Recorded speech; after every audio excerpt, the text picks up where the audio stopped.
Fala pessoal, tudo bem? Meu nome é Guilherme e hoje o vídeo que eu vou apresentar aqui para vocês é sobre um texto literário de um escritor que pessoalmente eu gosto muito, é um escritor português que se chama Herberto Helder, e eu vou trabalhar aqui com vocês um conto dele chamado Estilo, que está em um volume chamado Os Passos em Volta, que eu deixei até a foto aqui dessa edição que eu li. Esse escritor Herberto Helder, apesar de não ser muito conhecido aqui no Brasil, ele é considerado um grande expoente da literatura contemporânea portuguesa. Ele tem uma história de vida bem curiosa até. Ele escreveu ali, durante a segunda metade do século XX até 2015, e ali até o final da sua vida ele estava produzindo ali muita poesia, sobretudo eu até caracterizo ele como um poeta português, porque a sua produção foi basicamente inteira de poesia, em que pese a gente vai analisar um conto aqui, mas esse é o único livro de contos dele. Ele era jornalista, colunista, escrevia para revistas, ele viajou a Europa inteira escrevendo matérias, mas, sobretudo ali ao final da sua vida, ele foi se afastando do mundo e se aproximando cada vez mais exclusivamente da palavra, da poesia. Ou seja, ele passou a viver uma vida de ermitão. Ele se afastou das luzes, dos holofotes, ele parou de conceder entrevistas, ele chegou a receber prêmios literários pela sua poesia, mas ele recusou para não ter que ir lá recebê-los e participar dessas coisas mundanas, e passou realmente a se dedicar unicamente à escrita literária, à poesia. Uma aproximação assim visceral com a palavra, com a linguagem literária. Esse texto aqui, ele é de 1900, esse livro ele foi publicado em 1963, e então, sem mais delongas, eu vou passar a análise desse conto Estilo, porque nela a gente vai ver justamente essa aproximação visceral do narrador com a palavra, com o trato com a linguagem, e o quanto isso é importante para os próprios dramas que ele vivencia nesse conto, certo? Vamos lá, sem mais delongas, para o início do conto. Primeiro parágrafo. Vou ler aqui com vocês. Se eu quisesse, enlouquecia. Sei uma quantidade de histórias terríveis, vi muita coisa, contaram-me casos extraordinários, eu próprio, enfim. Às vezes já não consigo arrumar tudo isso, porque, sabe, acorda-se às 4 da manhã num quarto vazio, acende-se um cigarro, está a ver? A pequena luz do fósforo levanta de repente a massa das sombras. A camisa caída sobre a cadeira ganha um volume impossível. A nossa vida, compreende? A nossa vida, a vida inteira está ali como um acontecimento excessivo. E aqui está posto então o drama desse narrador que às 4 da manhã acorda ali no seu quarto, acende um cigarro e passa a refletir sobre a vida, e nessa reflexão ele percebe que a vida ela é algo que escapa à sua compreensão, e ela ganha contornos hiperbólicos. Tudo ao seu redor começa a ficar muito grande, muito pesado. Veja que ele diz que a própria camisa caída sobre a cadeira ganha um volume impossível. Tudo muito pesado. Esse acho que é um drama de todo mundo que sofre de insônia ou que tem dificuldades para dormir, talvez, quando se acorda de madrugada e começa a refletir sobre a vida, e essa reflexão ela tira o sono mais ainda, porque nesse momento a gente passa realmente a compreender que a vida nos escapa, né? A gente tenta organizar ali os nossos sentimentos, o que aconteceu na semana, no dia, mas tudo vai escapando e tudo vai tomando um pouco essa condição de excesso, não é? Vai nos escapando a nossa compreensão, a nossa organização. E esse narrador, então, vai ter que lidar com esse drama. Posto que ele está ali às 4 da manhã, a vida como um acontecimento excessivo, tudo escapando à sua compreensão, mas ele encontra uma espécie de luz no fim do túnel, que ele vai abordar já no parágrafo seguinte, quando ele diz: há felizmente o estilo. Não calculo que seja? Vejamos. O estilo é um modo sutil de transferir a confusão e violência da vida para o plano mental de uma unidade de significação. A gente vai trabalhar para essa questão da significação um pouco mais à frente, mas por enquanto vejam que ele fala que a vida se apresenta de uma forma confusa e violenta para ele nesses momentos. Continua aqui. Faço-me entender? Não? Bem, não aguentamos a desordem estuporada da vida. Então, pegamos nela, reduzimos-la a 2 ou 3 tópicos que se equacionam. Depois, por meio de uma operação intelectual, dizemos que esses tópicos se encontram no tópico comum, suponhamos do amor ou da morte. Percebe? Uma dessas abstrações que servem para tudo. O cigarro consome-se, não é? A calma volta. O que a gente pode começar a ver aqui é que, frente a essa desordem estuporada da vida, ele começa já a fazer uma elaboração intelectual, uma operação intelectual, que é também uma operação estética de organização da vida. Ele começa por essa equação dos tópicos comuns, como amor ou morte. Essa também a gente vai ver que é uma realização já própria, bem peculiar, dessa escrita literária do Herberto Helder, né? Que tenta tratar esses tópicos comuns de um ponto de vista de sua significação. A gente vai ver o que é isso mais para frente. Mas eu quero falar um pouco aqui sobre essa questão da organização estética da vida, porque muitas vezes a gente conduz as nossas vidas a partir de organizações que são estéticas mesmo, no sentido de criação de um estilo, e a gente não se dá conta, às vezes, do quanto isso é importante para nós, para a organização da vida. Mesmo que esse estilo ele esteja pautado por coisas que não são necessariamente literárias, evidentemente nem todo mundo é poeta, mas nós organizamos as nossas vidas, muitas vezes, por uma organização do nosso corpo, uma organização estética do nosso corpo, né? Uma organização estética da maneira como nós nos apresentamos, das nossas roupas, coisas assim, uma organização estética da maneira pela qual nós falamos, certo? A gente vai criando para nós estilos que nos ajudam a organizar a vida. Vou continuar um pouco aqui, só para até abrir um parênteses, porque esse parágrafo do conto eu acho bem interessante. Ele fala sobre essa organização da vida, né? Ele diz: mas ouça, meu amigo, conheço, por exemplo, a história de um homem velho. Conheço também a de um homem novo. A do velho é melhor, pois era muito velho. E que poderia ele esperar? Mas veja, preste bem atenção. Esse homem velhíssimo não resignaria nunca do amor. Amava as flores. No meio da sua solidão, tinha vasos de orquídeas. Justamente o exemplo disso que eu falei, né? Que essa organização estética não precisa se materializar na forma de poemas, de escrita literária, mas ele dá exemplo desse homem velho, que já não podia esperar muita coisa da vida, né?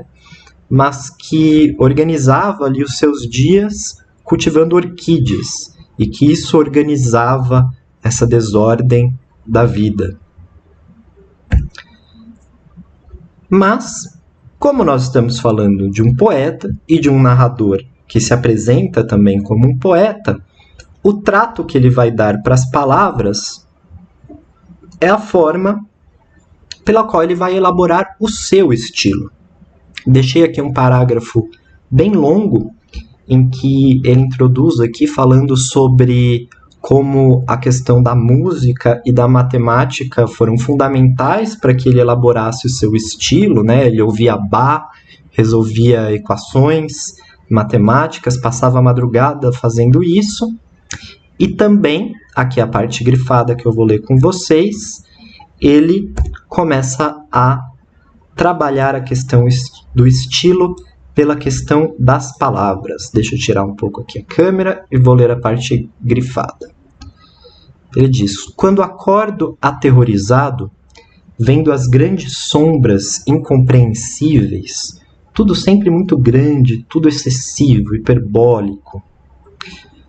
Vendo as grandes sombras incompreensíveis erguerem-se no meio do quarto, quando a pequena luz se faz na ponta dos dedos e toda a imensa melancolia do mundo parece subir do sangue com a sua voz obscura, começo a fazer o meu estilo. Admirável exercício este. Às vezes, uso o processo de esvaziar as palavras. Sabe como é? Pego numa palavra fundamental. Palavras fundamentais, curioso. Pego numa palavra fundamental. Amor, doença, medo, morte, metamorfose. Digo abaixo 20 vezes. Já nada significa. Aqui começa uma operação mental de criação do estilo e uma criação que eu vou chamar aqui de um esfacelamento do signo e, novamente, repito, uma operação muito própria à poesia do Herberto Helder. Ele diz o seguinte: nessa sua jornada pela busca de um estilo, ele começa a tomar essas palavras fundamentais, amor, doença, medo, morte, metamorfose, repete muitas vezes essas palavras a ponto de essas palavras se deslocarem do sentido ou do conceito que elas querem vocalizar. Ou seja, se repete muito a palavra amor, ou doença, ou medo, aquilo deixa de se referir ao conceito que nós temos de amor, de doença, de medo, de metamorfose, e passam a ser significantes ali, que passam a existir somente pela sua função sonora, de certa forma. Porque ela já não significa mais nada.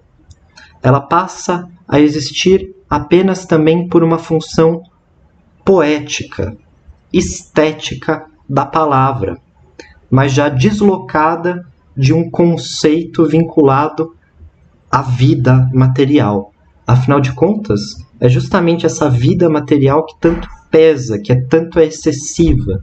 Então ele prefere trabalhar com as palavras ao ponto dessas palavras se deslocarem da realidade. Porque ele não quer essa realidade, ele não quer esse acontecimento excessivo. Ele quer justamente esse plano estético, que desfacele, que desloque as palavras da realidade. É claro que isso a gente pode fazer uma ligação com a própria teoria do signo do Saussure, que é Ferdinand Saussure, grande expoente da linguística, um patrono aí dos estudos da linguística, e o Saussure ele propõe o signo linguístico como o resultado também de uma equação, né, e de uma passagem entre um significante.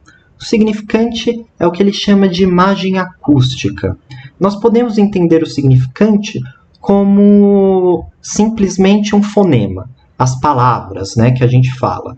Então, por exemplo, amor, morte, essas palavras isoladas, essa imagem acústica são os significantes. Mas o Saussure, ele vai além, ele não diz exatamente, olha, isso não é exatamente um fonema, uma vocalização, porque mesmo quando nós pensamos nós fazemos uso desses significantes. Nós precisamos dele mesmo quando nós não nos comunicamos com ninguém. Então, é uma operação muito mais psíquica do que física, sonora. Não é verdade? E nós usamos esses significantes, certo? Nós fazemos uma passagem desses significantes, dessas imagens acústicas, que podem ou não ser vocalizadas, para um significado, certo? Então, nós temos, por exemplo, a palavra amor, simplesmente como significante, amor, e ela detém ali um conceito, que é o que o Saussure vai chamar de significado. E aí é o conceito que nós damos ao amor, né? Ao amor, qual o conceito? É o afeto entre uma pessoa e outra, ou entre várias pessoas, é esse sentimento que liga uma pessoa com a outra, enfim, os vários conceitos que nós damos a esse significante, certo? A relação entre o significante e o significado, ela é completamente arbitrária. Não há nada no som, nessa imagem acústica, amor, que se refira a um conceito mais preciso de amor. Essa relação, ela é totalmente arbitrária, certo? Mas, de todo modo, é a partir dessa relação entre essa imagem acústica e o significado que, para o Saussure, nós chegamos nesse grande elemento que é o signo linguístico, né? Uma passagem de um significante para o significado. O que acontece, então, quando nós chegamos nessa teoria do estilo, né? Digamos assim, do Herberto Helder? O que ele está fazendo é propor significantes, ou insistir em significantes, né, na repetição, em um trato com os significantes, com as palavras, que se desvinculem do seu conceito, do seu significado, certo? Por isso que ele diz aqui, ó, que ele toma essas palavras fundamentais e a repete tantas vezes que ela já nada significa. Ela é puro significante, certo? Ele abstrai isso dos conceitos que nós temos. E, aqui já para encerrar até esse vídeo, a interpretação que eu quero propor é que a poética do Herberto Helder, ela é uma poética muitas vezes muito de difícil compreensão. As suas poesias, as suas leituras, elas são de difícil compreensão. Muitas vezes a gente diz, não tem tanta lógica o que ele escreve. Mas é que, na verdade, ao propor essa desvinculação do significante ao significado, é evidente que essa lógica ela vai ser perdida mesmo. Porque ele organiza as palavras ali, ele coloca as palavras em primeiro plano, e não os seus conceitos. De modo que o que está, na verdade, em primeiro plano é a ordem poética. Porque a ordem poética ela não está tão associada ao seu conceito, mas antes há um apuro com a linguagem. Não há poesia sem um apuro com a linguagem, não é verdade? E é nesse sentido que eu apresento aqui para vocês um poema do Herberto Helder sobre justamente o fazer poético, sobre a poesia. Até deixo aqui, sobre um poema.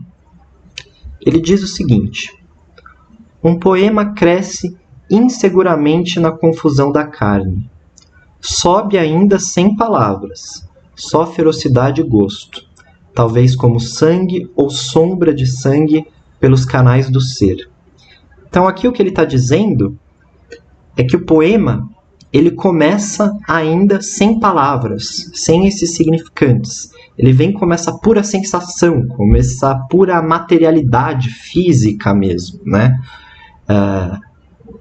Mas o que a gente vai ver é que esse poema, apesar dele iniciar dessa forma, ele se desloca cada vez mais dessa realidade física. Vejamos o que ele diz em seguida, aqui na segunda estrofe. Fora existe o mundo. Fora da onde? Fora do poema. Fora existe o mundo. Fora a esplêndida violência, ou os bagos de uva de onde nascem as raízes minúsculas do sol. Novamente a vida como um acontecimento violento, excessivo, impossível de compreender. Fora os corpos genuínos e inalteráveis do nosso amor, os rios, a grande paz exterior das coisas, as folhas dormindo o silêncio, as sementes à beira do vento, a hora teatral da posse. E o poema cresce tomando tudo em seu regaço. Então o poema, ele começa a crescer, ele vem de baixo, né? Ele vem dessa confusão da carne, e ele toma todos esses conceitos que ele vai enumerando aqui, do amor, da natureza, das sementes à beira do vento, todos esses elementos, e ele cresce tomando tudo isso ali em seu colo, em seu regaço. E ele diz: e já nenhum poder destrói o poema. Insustentável, único, invade as órbitas, a face amorfa das paredes, a miséria dos minutos, a força sustida das coisas, a redonda e livre harmonia do mundo. E para concluir, embaixo, o instrumento perplexo ignora a espinha do mistério, e o poema face contra o tempo e a carne. E aqui, por fim, como então nasce o poema? Ele nasce contra o tempo e a carne.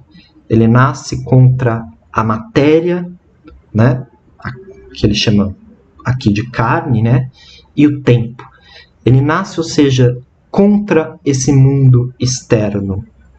É quando as palavras começam a valer pelos seus próprios significantes, quando a palavra ganha o primeiro plano da organização ali, e a palavra deixa de estar condicionada, digamos assim, ao que acontece exteriormente, à matéria, à carne, ao tempo, ao rio, às montanhas. É dentro dessa operação intelectual de esvaziamento, né, de conceitos e criação, organização de significantes, em que nasce a poesia, em que o poeta, agoniado com esse mundo externo, com essa vida que escapa, essa vida violenta, estuporada, excessiva, é aí que o poeta se realiza, porque ele a consegue através desse trato com as palavras, desse apuro com a linguagem, se deslocar dessa vida, né? E trabalhar unicamente ali no plano do estilo, da significação. Bom, era isso que eu queria falar sobre a poesia, né? Sobre a literatura, um pouco do Herberto Helder.